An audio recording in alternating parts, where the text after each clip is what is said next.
the final days of this legislative session draw closer, decisions will be made about grocery tax cuts, school choice legislation, and the state's budget.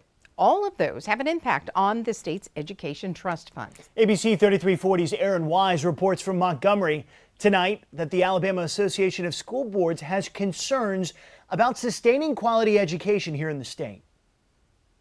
It's very concerning to us in the education community because there are a lot of moving pieces. Several bills would draw down the Alabama Education Trust Fund. Those bills include reducing the sales tax on groceries, school choice converting money from the trust fund to savings accounts, scholarships, and tax credits for students homeschooled and attending private school. For the Alabama Association of School Boards, sustainability is a concern. All those things have various merits and in some cases concerns, but they all impact the bottom line. We know we're not where we need to be in terms of performance, but taking money away is not going to help.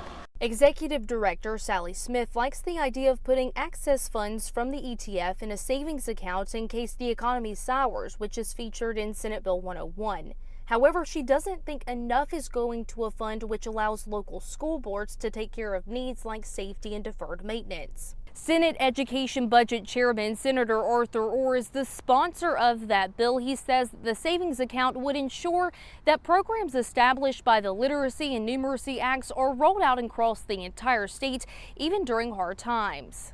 Today, the amount for the Numeracy Act, for example, is around $30 million. Well, the end result will be around $100 million. And so what we don't want to do, if our revenues are flat, is push the pause button. When it comes to the various bills surrounding the ETF, Orr says lawmakers have to consider the cost to education. We're the lowest tax state per capita in the country. We're state taxes, and are we investing sufficiently in the education of our children? In Montgomery, Aaron Wise, ABC 3340 News.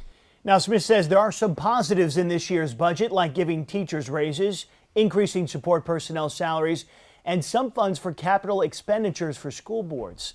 She believed there needed to be more of a focus on improving the student-to-teacher ratio by getting more teachers into schools, particularly in the middle school grades.